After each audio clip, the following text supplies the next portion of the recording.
नमस्कार. Kids intelligence या चॅनलवर तुम्हा सगळ्यांचं पुन्हा एकदा स्वागत आहे.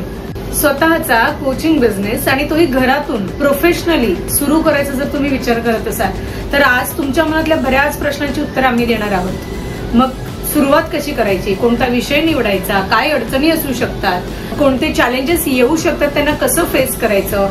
तुम्ही जर गृहिणी असाल किंवा वर्किंग प्रोफेशनल असाल आणि तुम्हाला असं वाटत असेल की मी माझ्या वेळेत हे सगळं करू शकते का, ह्याची इन्व्हेस्टमेंट किती, आणि जर का तुम्ही मेन डिसिजन मेकर नसाल आणि तुम्ही तुमच्या या डिसिजनसाठी तुमच्या लाईफ पार्टनरवर अवलंबून असाल तर तिथे कसा विचार करायचा, ह्या सगळ्या आस्पेक्ट्स आज आम्ही कव्हर करणार आहोत. आणि आम्ही म्हणजे मी नाहीये तर माझ्याबरोबर इथे किड्स इंटेलिजन्सचे पार्टनर मिस्टर यशोधन भावे सुद्धा आहेत.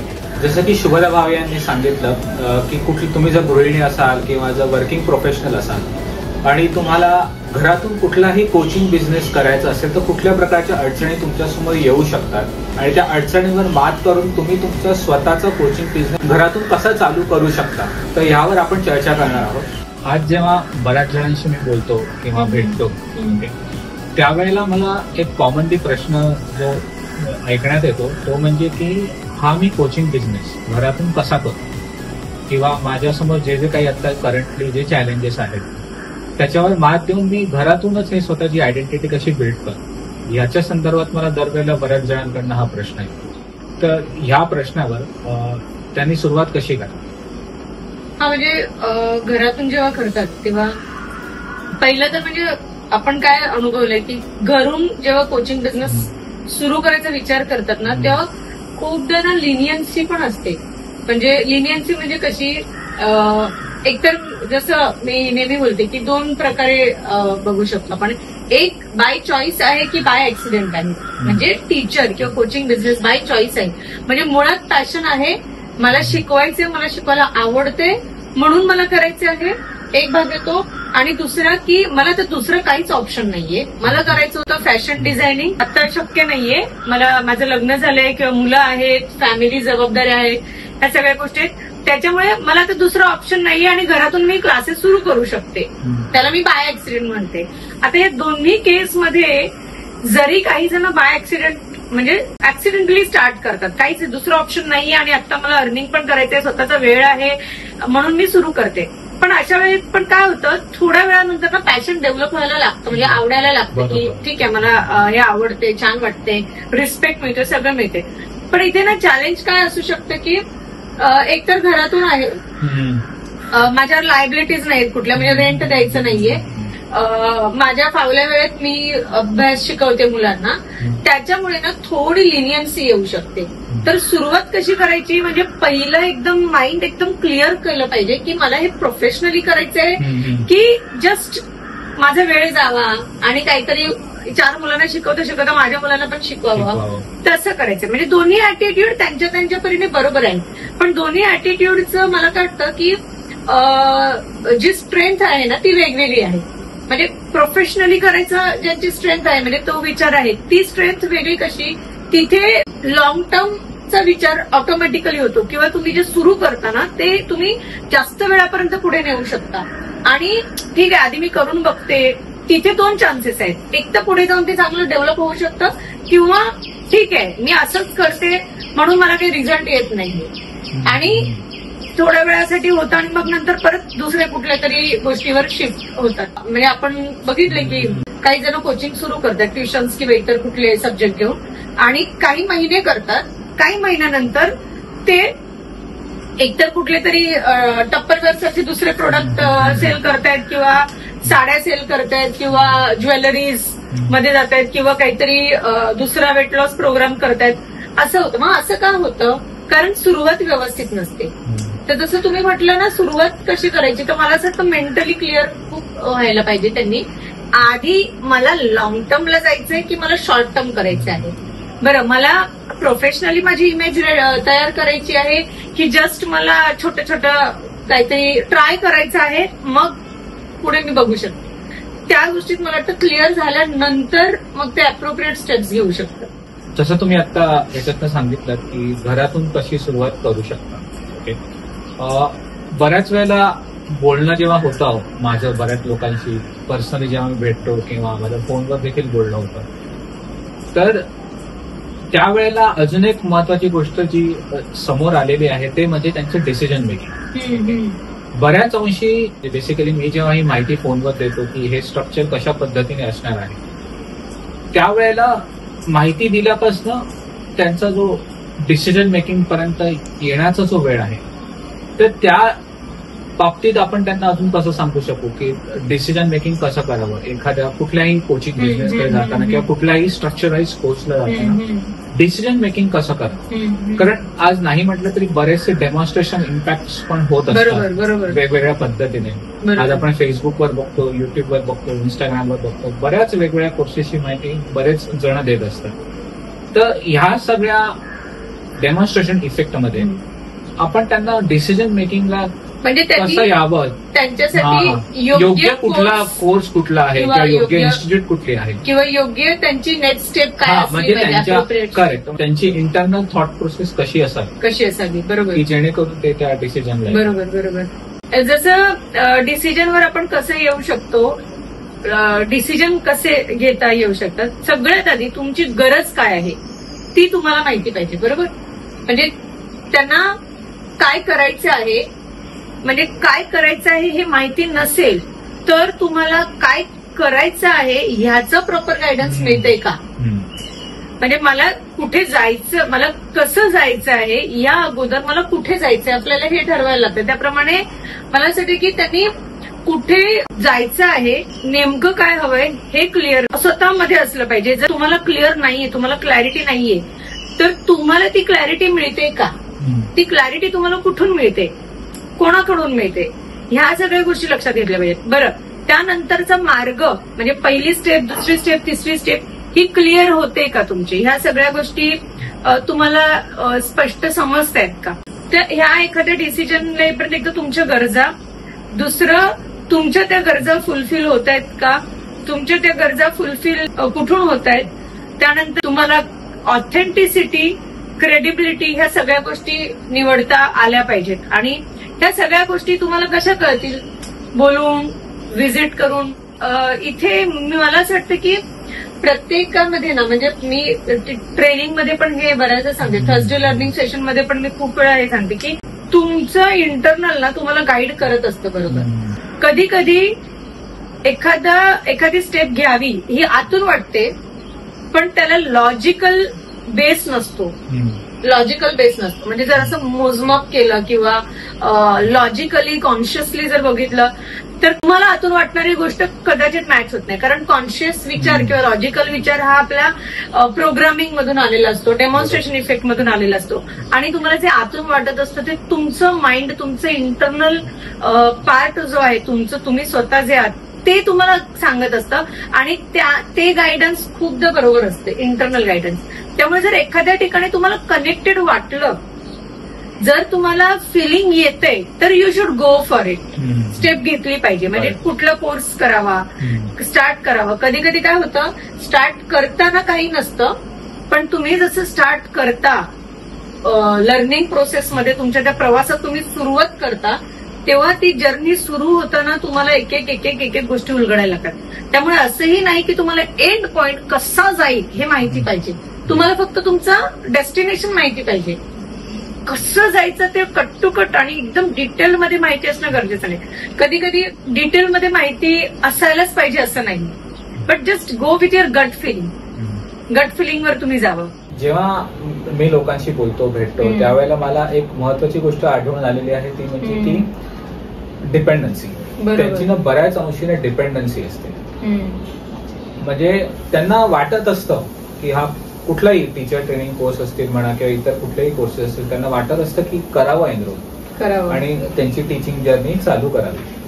पण बऱ्याच अंशी म्हणजे जे आम्ही बोलतो लोकांशी त्याच्यामधनं तर बऱ्याच एक 70-80% तर एवढा मोठा प्रपोर्शन आहे तो की ज्याच्यामध्ये आढळून आलेला आहे की बऱ्याच वेळेला ते डिपेंड राहतात. फायनान्शियल डिपेंडन्सी असेल, डिसिजन मेकिंगच्या बाबतीतली डिपेंडन्सी असेल. जेव्हा ते डिपेंड राहतात त्यावेळेला त्यांच्या डिसिजन घेण्यामध्ये अजून एकाचं मत इन्व्हॉल्व्ह होतं आणि मग त्याला बरेचसे कंगोरे तयार होतात. आणि मग त्यांना जो डिसिजन ऍक्च्युली घ्यायचा आहे त्या डिसिजन मेकिंगला मग पुढे अजून डिले होत जातो. म्हणजे त्यांना जो प्रवास सुरू करायचा असतो, मेजरली मला पण हे वाटतं की त्यांना आयडेंटिटी, स्वतःची एक आयडेंटिटी करायची असते आणि फायनान्शियली इंडिपेंडंट व्हायचं असतं. काही जणांना तो रिस्पेक्ट हवा असतो, काही जणांना तो पॅशन आहे ते हे करायचं असतं. पण मग हे सगळं करत असताना एक पहिली स्टेप घेण्यामध्ये, पहिली स्टेप जी असते that is the first step normally what we refer, की त्याच्यामध्ये मग त्यांना तो चॅलेंज येतो. ओव्हर मग त्यांचा जो मेन डिसिजन असतो की त्यांना वाटत असतं की हा नाही आपण हा कोर्स करावा, त्या डिसिजन मेकिंगला मग तो डिले होतो. आणि मग at the end of the day किंवा काही दिवसांनी ते कोर्स करत देखील नाही. कारण त्यांचा जो डिसिजन असतो किंवा त्यांच्या मनात जी त्यांची स्वतःची इमेज असते किंवा एक आयडेंटिटी असते, त्या आयडेंटिटीला कुठून तरी एक काय म्हणू आपण त्याला सपोर्ट जो हवा असतो तो सपोर्ट ऍप्रोप्रिएट, मी म्हणेन ऍप्रोप्रिएट सपोर्ट मिळत नाही. मग त्यांना बरेच तसे प्रश्न पडतात की पुढे जाऊन मी कसं करणार, पुढे याच्यातनं इन्कम सोर्स कसा जनरेट होणार, मुलं कशी येणार, ओके, किंवा त्याचबरोबर मुलांना शिकवू शकेल की नाही व्यवस्थित. स्वतः बाबतीतचा जो काय होतं बऱ्याच अंशी ज्या हाऊसवाईफ आहेत किंवा ज्या आता वर्किंग वुमन आहेत किंवा ज्या वर्किंग वुमन आहेत दे आर ऑन अ वर्ज ऑफ लिव्हिंग द जॉब, असंही फॅक्टर आहे. आता पहिला जो फॅक्टर आहे, जो हाऊसवाईफचा जो फॅक्टर आहे, त्याच्यामध्ये काय होतं की त्याच्यामध्ये ना त्यांचा बराचसा करिअर गॅप झालेला असतो. त्यामुळे जो काय म्हणू आपण त्याला ती पोटेन्शियलिटी किंवा ती जे एक रग असते, ओके, ती त्यांच्यामध्ये तेवढी त्यावेळेला राहत नाही. कारण खूप गॅप झालेला असतो. मुलांच्या घरातल्या वातावरणाशी युज टू झालेलं असतं, थोडा कम्फर्ट आलेले असते, कम्फर्ट झोन आलेला असतो. म्हणजे जो नेहमी काम ऑफिसला जाताना जो डायनामिझम असतो तो स्पीड आणि तो बराचसा कमी होतो. बराच वेळ मुलांमध्ये त्यांचा जात असतो. मुलांचे शिक्षण, त्यांचं जेवण, खाणं पिणं सगळं ह्याच्यामध्ये ह्या सगळ्या प्रायोरिटीजवर येतात गोष्टी. आणि एका स्टेजला जेव्हा मुलं मोठी होतात तेव्हा त्यांना वाटायला लागतं की आता मला माझं काहीतरी करायचं आहे. बट फ्रॉम दॅट पॉइंट, म्हणजे जेव्हा त्यांनी करिअरचा ब्रेक घेतला असतो आणि जेव्हा त्यांना वाटायला लागलेलं असतं की आता मला करायचं आहे पुढे स्वतःसाठी, that is a huge gap. आणि तो गॅपमुळे ना त्या डिसिजन मेकिंगला येऊ शकत नाही. Then they ask for someone opinion की मी हा कोर्स केला तर याचा काय फायदा होईल, हा कोर्स केला तो फायदा होईल का, हे खरंच ऑथेंटिक आहे का, खरंच याच्यात प्रोग्रेस होतो का. आता एखादी जर व्यक्ती कॉन्फिडंट असेल ते इतरांना विचारायला जाणार नाही. हा, मग इथे मी आता तेच म्हणणार होते की इथे कदाचित हा पॉइंट पण असेल ना की जे पण महिला आहेत कॉर्पोरेटमध्ये काम करणारे म्हणजे वर्किंग आहेत किंवा होम मेकर्स आहेत, त्यांना स्वतःला ते डिसिजन घ्यायचं आहे. म्हणजे ते अगदी डिसिजनच्या जवळ असतात, म्हणजे ऍक्शनच्या जवळ असतात स्टार्ट करण्याचं स्वतःचं काहीतरी, पण तिथे त्यांना एक्सटर्नल सपोर्ट डिसिजनसाठी लागतो.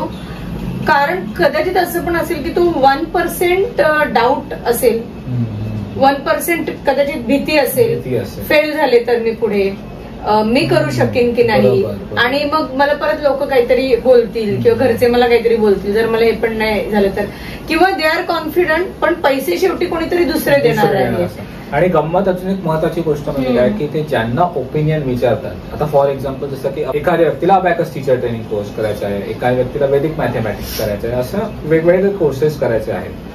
आता ज्या व्यक्तीला अबॅकस टीचर ट्रेनिंग कोर्स करायचा आहे ती ओपिनियन अशा व्यक्तीचा घेते की ज्याला अबॅकस मधलं काहीच माहिती नाहीये, किंवा जसं की आपण ज्यांना माहिती देतो, भेटून देतो, पर्सनली देतो किंवा फोनवर देतो, तर जी माहिती ज्या ऑथेंटिक सोर्स कडनं, जसं की माझ्याकडून आलेली आहे, being a partner in kids intelligence, जेव्हा मी लोकांशी बोलतो त्यांची ऑथेंटिक सोर्स कडनं आलेली असते माहिती. आता ती माहितीच्या जोरावर त्यांना कुठेतरी डिपेंड राहावं लागतं, बिकॉज हाऊसवाईफ आहेत, देणारे दुसरे कोणीतरी आहे.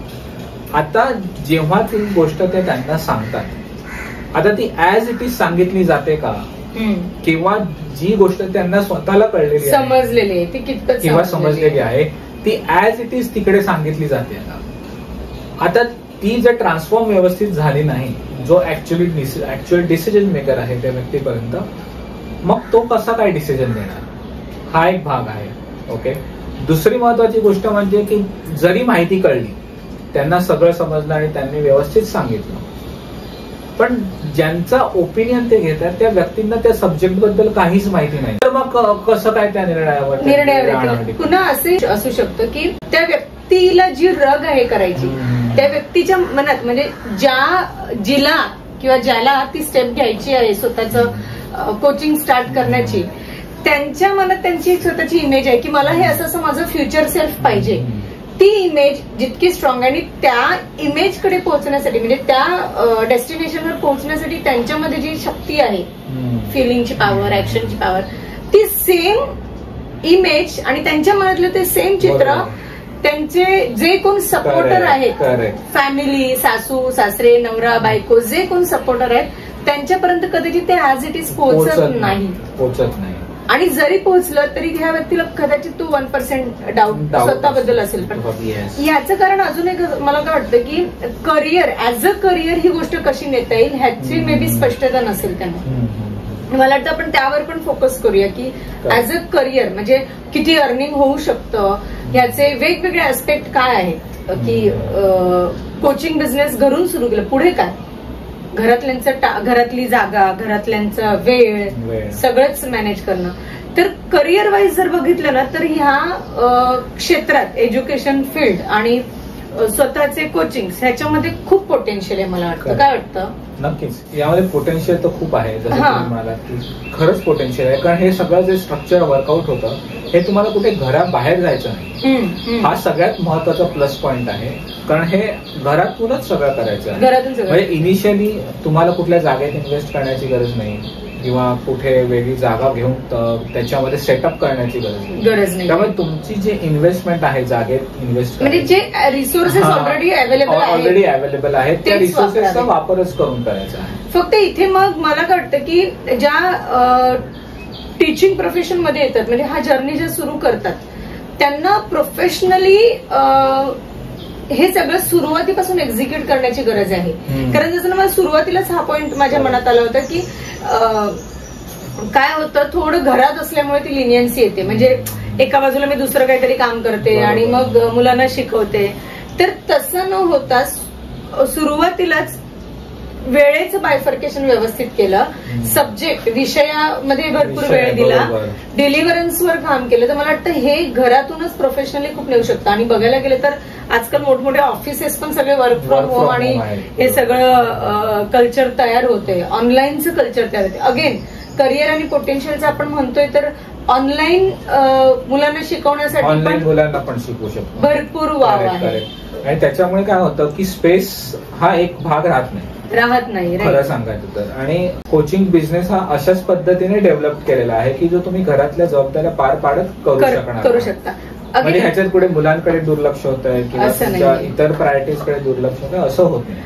अगेन इथे मला अजून काय एक लक्षात आलं, आपल्या अशा कितीतरी टीचर्स आहेत म्हणजे ज्या एक घरातला एक कोपरा, तिथे बोर्ड आहे, त्यांचं जे काय टीचिंग मटेरियल आहे ते आहे आणि समोर लॅपटॉप. तो laptop focused classes, online classes होतात.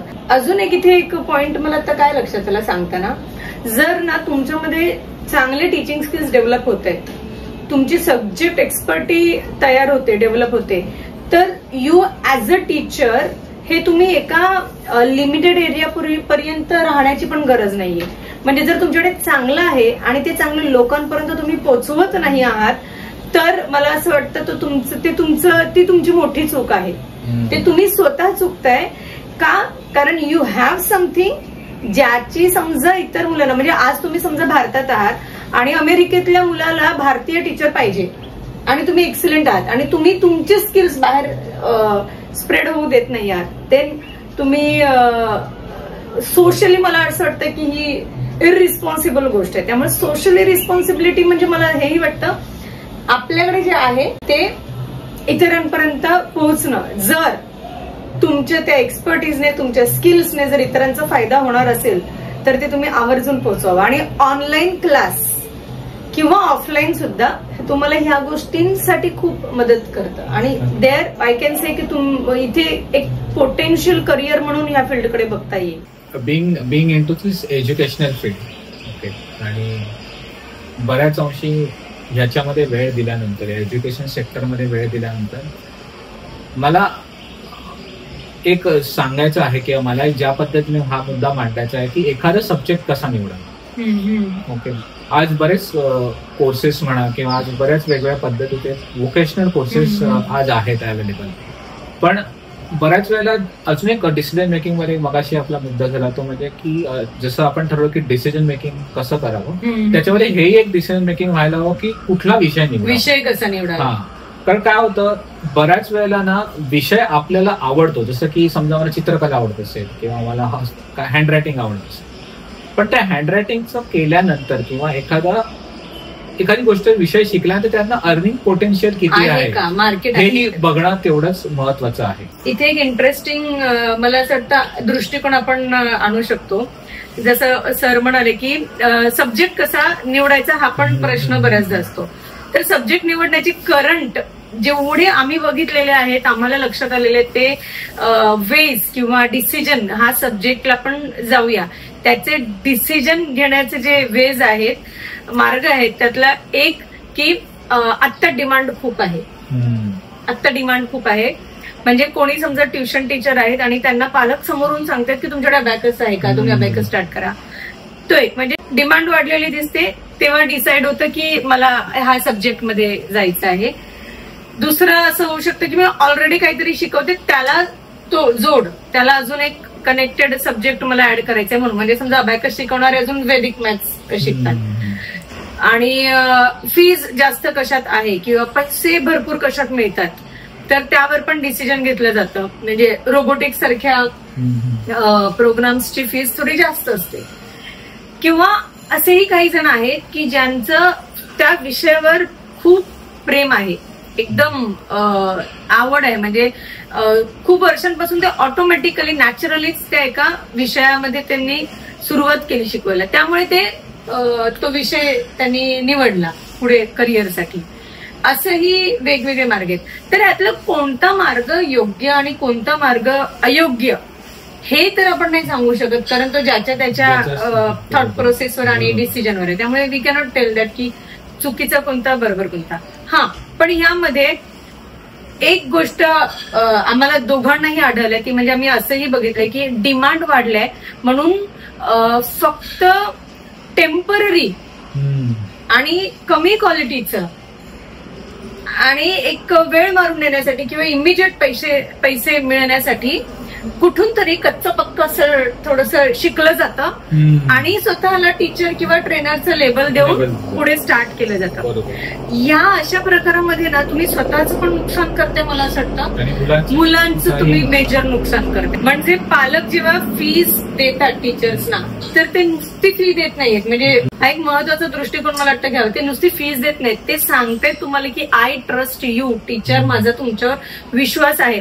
म्हणजे त्यांच्या मेहनतीचे पैसे ते तुम्हाला ट्रान्सफर करतात तुमच्या अकाउंटमध्ये.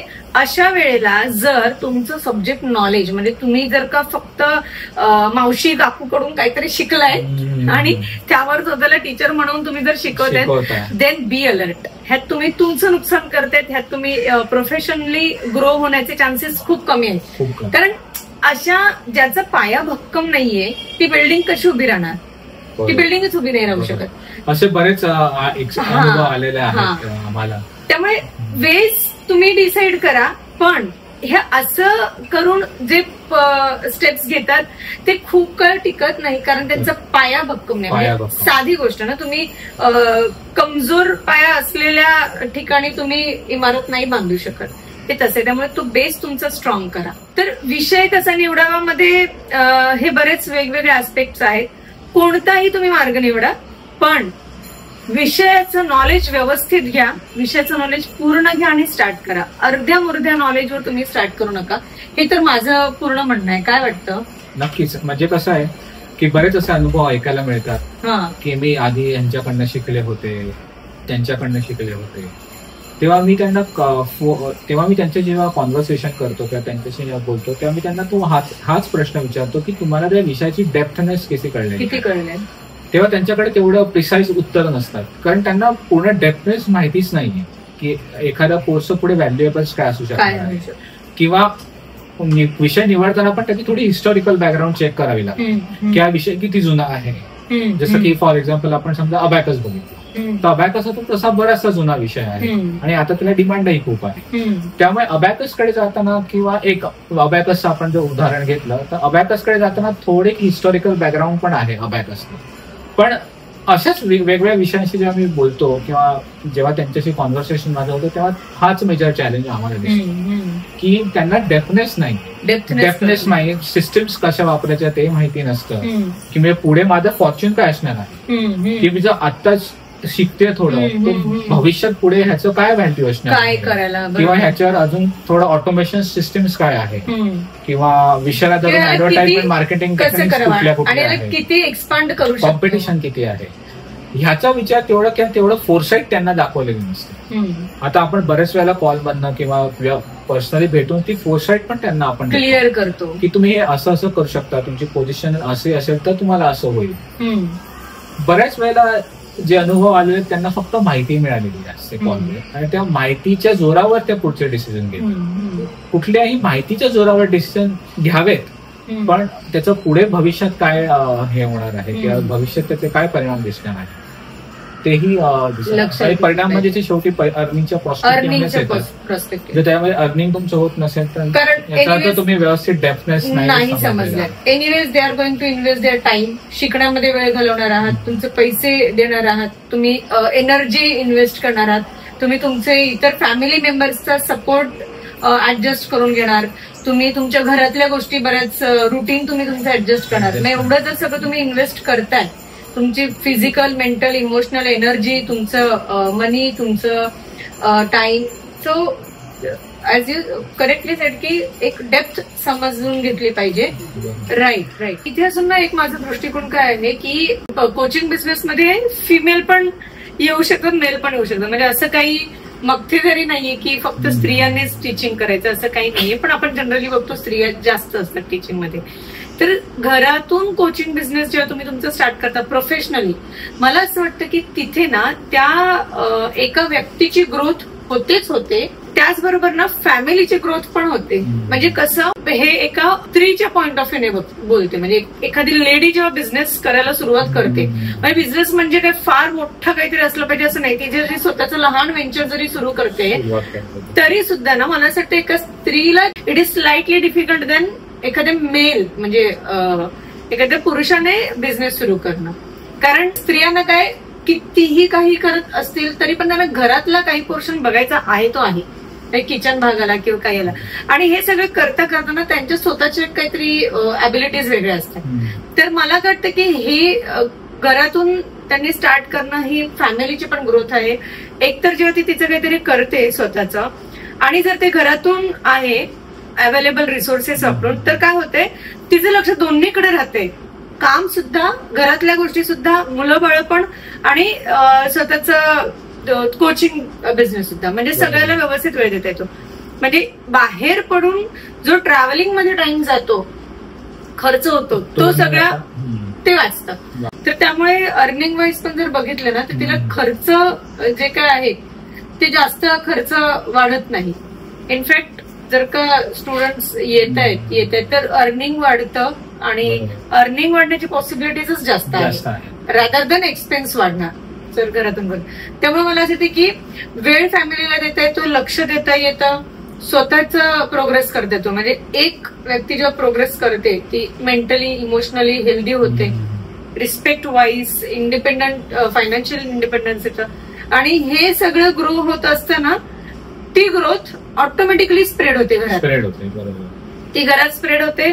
आणि मग अशा प्रकारे मला वाटतं फॅमिलीची ग्रोथ, घरच्यांना तेवढा कॉन्फिडन्स येतो त्याचबरोबर की नाही ही घरातून सुद्धा व्यवस्थित करू शकते.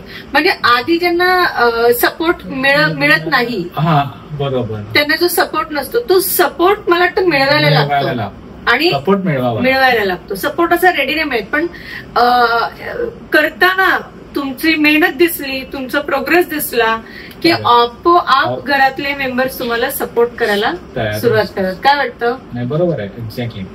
म्हणजे इव्हन आपण बोलतो तेव्हा पण आपण हे एक्सप्लेन त्यांना करतोच की तुम्हाला ती एक स्टेप घ्यायची आहे, आणि तुमच्या जे मनाला पटेल, तुमच्या ज्या पोटेन्शियल जे आहे, तुम्हाला जे वाटतं की नाही ह्या गोष्टीतनं आपण एक अर्निंग करू शकू, कोचिंग बिझनेस मधनं फॅमिलीला पण सपोर्ट सपोर्ट करता येतो. उद्या मुलांसमोर सुद्धा तुमचं एक वेगळं पोस्चर Right. किंवा पोझिशनिंग होईल. बरोबर. म्हणजे मुलांना पण असं दिसणार की तुम्ही फक्त घरातलीच कामं करता हा. किंवा तुम्ही घरातच असता. तुम्ही पण एक त्यांच्यासमोर एक चांगलं चित्र तुमचं तयार स्वतःचं करू तयार शकता करू ह्या कोचिंग बिझनेसच्या माध्यमातून. आणि काय होतं ह्याची सुरुवात ना मला वाटतं मुलं लहान असताना का झाली पाहिजे, कारण एका सर्टेन पिरियड मध्ये म्हणजे मुलं लहान आहे, इंडिपेंडेंट होतात, तेव्हा तुमच्याकडे वेळ असतो, सगळं असतं, फक्त सुरुवात करायची ती क्षमता नसते, कदाचित कमी पडू शकते. बॅक ऑफ द माइंड असं नको वाटायला की मी त्यावेळेला केलं असतं किंवा करू शकलो असतो. कारण आपल्याकडे आपण बघितलं तर कितीतरी आपले पार्टिसिपंट असे आहेत की ज्यांनी खूप उशिरा सुरू केलंय, स्टील दे आर सक्सेसफुल, म्हणजे तरी सुद्धा ते खूप चांगलं करतायत. पण एक पॉइंट असा असतो ना की जेवढं तुम्ही अर्ली स्टार्ट कराल, भले तुम्ही 50 किंवा 100च्या स्पीडला नका जाऊ, तुम्ही 10च्या स्पीडने सुरू करा, सुरुवात करा, 20च्या स्पीडने जा, हळूहळू वेळ वाढवा, म्हणजे स्पीड वाढवा. तुम्हाला सुरुवातीला अर्धा तास आहे, अर्ध्या तासात सुरू करा, मग 1 तास. कारण एका पॉइंटला मुलं मोठी झाली, इंडिपेंडंट झाल्यानंतर असं वाटतं की तर ते माझ्या व्यतिरिक्त सगळं करतायत, माझ्या व्यतिरिक्त सगळं त्यांचं व्यवस्थित चाललंय, तेव्हा एकदम रिकामेपण येतं. आणि त्या रिकामेपणात तुम्ही विचार करायला सुरुवात करणार, डाऊट्स येणार, खूप साऱ्या गोष्टी होतात. तुमचं वय वाढत असतं, तर बऱ्याच गोष्टी बदलत असतात. असं आमचं म्हणणं नाही की that is not the right time to start, but always it is early start is good. म्हणजे काही असे पण प्रश्न असतात की मुलं आता 2 वर्षाचं आहे, मुले 1 वर्षाचं आहे, मुलं लहान आहे, लक्ष द्यावं लागतं. मला असं वाटतं की मुलं मोठी झाल्यावर पण त्यांच्याकडे लक्ष द्यावंच लागतं. असं कधी होत नाही की लक्ष द्यावं लागत नाही. इनफॅक्ट माझा असा अनुभव आहे की लहान मुलं ही भरपूर तास झोपतात आणि त्यांच्या प्रायोरिटीज थोड्या कमी असतात. येस, त्यामुळे ती भरपूर तास झोपतात, तो वेळ बराच मिळतो. आणि बऱ्याच वेळा आपण असं ऐकतो ना की माझ्यासाठी योग्य वेळ असेल तेव्हा घडेल. अशी योग्य वेळ, अशी कुठली योग्य वेळ आणावी लागते. थोडं स्ट्रॅटेजिकल पावलं टाकली की ती योग्य वेळ बरोबर येते. राईट. त्यामुळे योग्य वेळ घडेल, मग मी तेव्हा करेन, या गोष्टीची वाट बघण्यापेक्षा थोडं स्ट्रॅटेजिकली जर तुम्ही गेलात, गोष्टींची अप्रोच जर त्या स्ट्रॅटेजिकल वेने झालात, तर मग तुम्हाला ती योग्य वेळ तुमच्यासाठी आज सुद्धा असू शकते. खूप आपण अशा स्पिरिच्युअल ऍस्पेक्ट्स आणि इनविजिबल सपोर्ट वगैरे वगैरे ह्या सगळ्या गोष्टींमुळे असं वाटू शकतं की माझ्यासाठी जे समोरून येईल तेव्हा मी करेल. हे टू द एक्सटेंट बरोबरही असू शकतं की योग्य वेळ येणं गरजेचं आहे वगैरे वगैरे, सगळं बरोबर आहे. पण फक्त ती एक बाजू नाहीये, तर ऍक्शन्स घेत राहा. करेक्ट. आणि मग योग्य वेळ येईल तेव्हा ते जुळून येईल, म्हणजे तुमची ऍक्शन. कारण तुमच्या ऍक्शनसाठी तुम्ही म्हणाल योग्य वेळ, तर ती कधीच नाहीये. कारण ती प्रत्येक क्षण हा ऍक्शनसाठी योग्य वेळ आहे. त्यामुळे युनिव्हर्सली आणि स्पिरिच्युअली योग्य वेळ येण्याची वाट बघाल आणि मग ऍक्शन घ्याल, तर that is not going to happen. ती वाट बघायची आपल्याला, आपल्यासाठी काय बेस्ट येते वगैरे ते सगळं बघतच राहू, ते करत राहू. पण ते नुसतं वाट बघत नाही राहायचे, तर मी ऍक्शन घेऊन मोकळी होते, मी ऍक्शन घेत राहते, माझं काम मी करत राहते. समोरून यायचं आहे तेव्हा ते योग्य पद्धतीने घडेल. पण वन वे, मला असं वाटतं ते फक्त वन वे थॉट प्रोसेस होते की येईल तेव्हा मी करेल, असं नसतं. मी करेल तेव्हाच ते येईल. हे इंटरेस्टिंग थॉट आहे. आणि इथे मला वाटतं बऱ्याच जणांना असा पण प्रश्न असेल की अर्निंग पोटेन्शियल काय आहे ह्यामध्ये. अर्निंग पोटेन्शियल हे कसं डिस्क्राईब होऊ शकतं एखाद्या गोष्टीचं, की अर्निंग पोटेन्शियल हा भाग मुळात एक्सटर्नल असून इंटरनल आहे. बरोबर आहे. की तुम्ही एखाद्या गोष्टीकडे कुठल्या कलाने बघताय. राईट. म्हणजे आता एखादा माणूस चित्रकार असेल, तो चित्रकलेतनं पण अर्निंग पोटेन्शियल करू शकतो. एखादी समजा हाऊस वाईफ असेल, तिला जर स्वयंपाकाची आवड असेल, तर ती घरातनं डबे बनवून पण अर्निंग पोटेन्शियल काढू शकते. तसंच हे या कोचिंग बिझनेसचा हा एक फंड आहे की अर्निंग पोटेन्शियल तर खूप आहे. कारण ह्याच्या बऱ्याचशा फिमेल क्राऊडच बराचसा इन्व्हॉल्व्ह झालेला आहे. म्हणजे गेल्या 1-2 वर्षांपासून तर किंवा त्याच्याही आधीपासून आपल्याकडे जे पार्टिसिपंट झालेले आहेत त्या मेजरली या फिमेल क्राऊड आहेत किंवा स्त्रिया आहेत. त्याच्यामुळे स्त्रिया ह्याच्यामध्ये खूप पुढे येताना दिसतात. राईट. आणि अर्निंग पोटेन्शियल म्हणजे आम्ही हेही बघितलंय की लॅक्स ऑफ रुपीज पर मंथला सुद्धा पोहोचलेले लोक आहेत. आणि त्याचं कॅल्क्युलेशन म्हणजे मी किती अर्निंग करू शकते हे कशावर डिपेंड आहे, तुम्ही किती कन्सिस्टंट आहात, तुमचे स्किल्स किती इम्प्रूव्ह होत आहेत, तुमचं एक्सपर्टीज किती वाढत आहे, तुमचं पोझिशनिंग कसं होत आहे, एंटरप्रेन्योरशिप स्किल्स कशा, राईट, तुमचं नॉलेज किती होते, ह्या सगळ्या म्हणजे कुठल्या तरी एका फॅक्टरवर अर्निंग पोटेन्शियल डिपेंड नाही. म्हणजे समजा फोनिक्स खूप हा विषय डिमांडमध्ये आहे. फोनिक्सची earning potential, market earning potential is ₹1,00,000 महिना, उदाहरण आपण घेतोय. इट डझंट मीन की सगळेजण ते करतील, कारण एका कुठल्या गोष्टीवर डिपेंड नाही. मार्केट डिमांड आहे, प्लस तुमचं स्किल्स, तुमचे पोझिशनिंग, तुमचं आवड, तुमची क्रिएटिव्हिटी, म्हणजे मल्टिपल गोष्टींच्या कॉम्बिनेशनने ठरते की तुम्ही किती अर्निंग करू शकता. बरोबर, एक्झॅक्टली. त्याच्यामध्ये हे सगळे आपले काय म्हणून अबॅकस आहे, वेदिक आहे, फोनिक्स आहे, हा, म्हणजे सगळे वेगवेगळे कोर्सेस ह्याच्यामध्ये इन्कॉर्पोरेट होतात. प्रत्येकाची आवड, आता काही काहींना गणिताची आवड असते तर ते अबॅकस किंवा वैदिक मॅथमॅटिक्सला जाऊ शकतात. काही काहींना थोडे क्रिएटिव्ह लोक असतात तर ते हँडरायटिंगला जाऊ शकतात. काही काहींना लँग्वेजवर प्रोफेशन्सी हवी असेल तर ते फोनिक्ससाठी जाऊ शकतात. त्यामुळे तुमची जिकडे आवड आहे, तुम्हाला जो तुमच्यासाठी योग्य गोष्ट वाटते, त्याचा सोर्स जो योग्य असेल, सोर्स जो ऑथेंटिक असेल, तर तो डेफिनेटली तुम्ही त्या रिस्पेक्टिव्ह कोर्सेसना तुम्ही एनरोल होऊ शकता आणि अर्निंग पोटेन्शियल त्यातनं चांगलं जनरेट करू शकता. Right. And this is a good thing about this की याच्यामध्ये सगळं हे वर्क फ्रॉम होम आहे. हे एक मेजर प्लस पॉइंट आहे या सगळ्या व्होकेशनल गोष्टींचा, की त्याच्यामध्ये सगळं मॉड्यूल वर्क फ्रॉम होम आहे. त्याच्यामुळे तुम्ही लक्ष डायव्हर्सिफाय करून पण तुम्ही यू कॅन डू इट वेल. म्हणजे आपण, मला असं वाटतं या डिस्कशन मधून आपण बरेच आस्पेक्ट कव्हर केले, की विषय कसा निवडू शकतात. त्या सरांनी सांगितलं अर्निंग पोटेन्शियल काय आहे, तुमची ग्रोथ, फॅमिली ग्रोथला तुम्ही कसं कनेक्ट करू शकता, स्टार्ट कसं करायचं.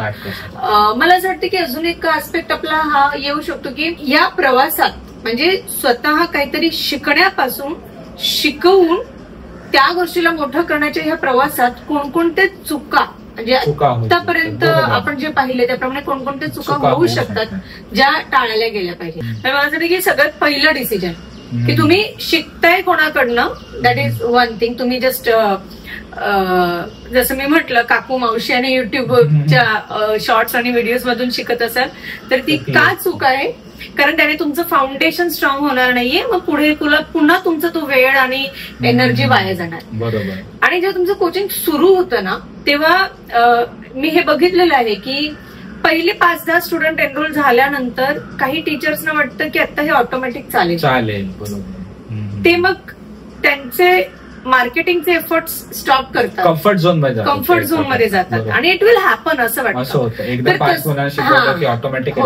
असं नाही. तर तो ओव्हर कॉन्फिडन्स जो आहे ना तो मला वाटतं टाळावा. प्रत्येक स्टुडंट हा नवीन आहे आणि प्रत्येक महिना हा नवीन आहे माझ्यासाठी. म्हणजे प्रत्येक वेळेला 0 पासून सुरुवात आहे, प्रत्येक वेळेला 0 पासून.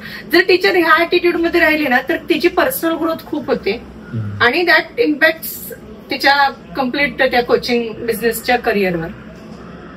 तिसरं चूक अशी मला असं वाटतं ह्या चूक होऊ शकतात की मी सारखं मध्ये मध्ये म्हणते की लिनियन्स याचं घरातूनच आहे तर मी थोडंसं कॅज्युअल राहिले. मग कॅज्युअल म्हणजे कॅज्युअल अटायर मध्ये पण मी म्हणते कॅज्युअल अटायर मध्ये की पाहुणे आले तर पाहुण्यांना एंटरटेन करते, बाजूला शिकवतायत. हा जो कॅज्युअल अप्रोच आहे ना हा मला असं वाटतं खूप घातक आहे. म्हणजे याचं प्रोफेशनलिझम पण असला पाहिजे. राईट. म्हणजे असं नाही होत की आम्ही घरातूनच आहोत, घरातूनच करतोय तर कसंही नाही. तर ते प्रोफेशनलिझम पण तेवढं जपला गेला पाहिजे. राईट, प्रोफेशनलिझम जपला गेला पाहिजे. म्हणजे घरातून आहोत म्हणून चालून चालतोय असं नाही, प्रोफेशनल आहात म्हणून तुम्ही हे करताय.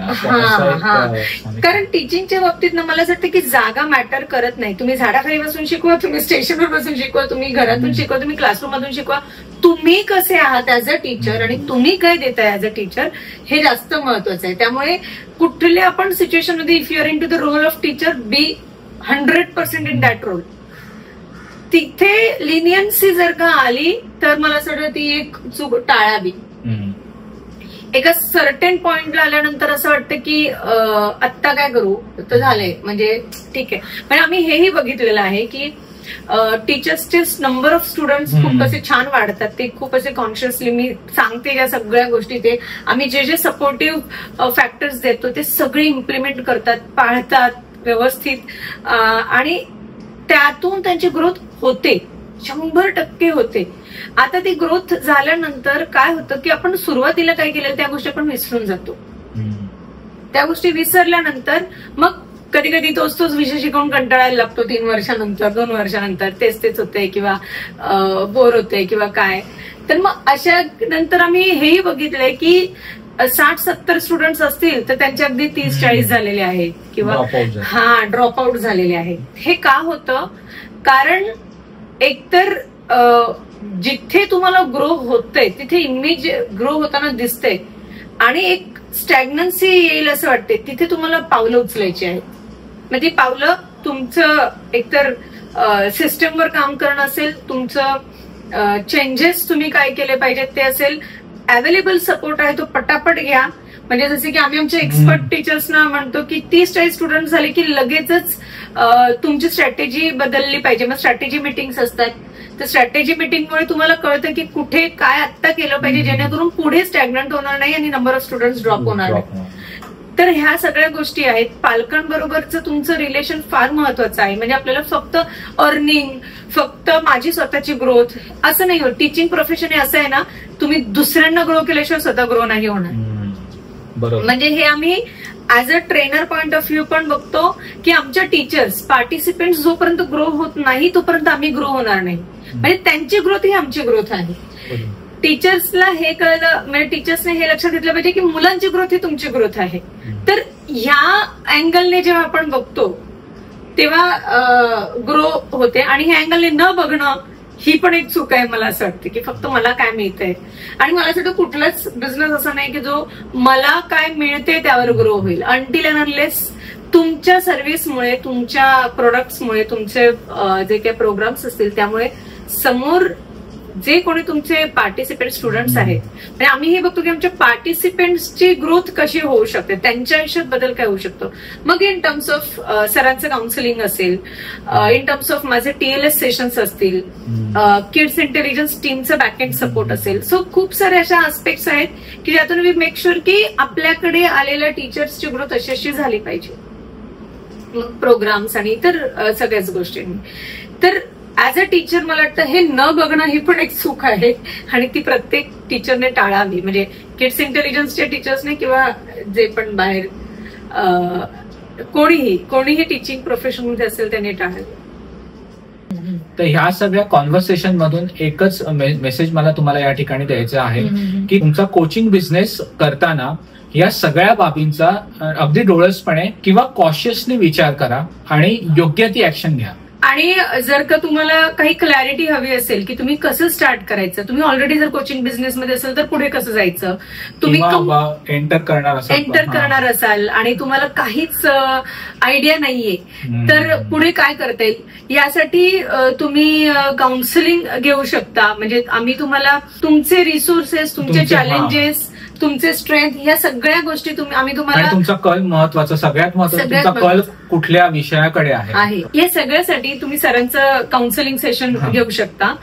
आणि आम्ही हेच म्हणू की just take a step, just take a action आणि तुमचा कोचिंग बिझनेस घरातून प्रोफेशनली सुरू करा, स्वतः ग्रो व्हा आणि तुमच्या फॅमिलीला पण तुमच्यावर ग्रो होऊ देत. Thank you so much. All the best. All the best.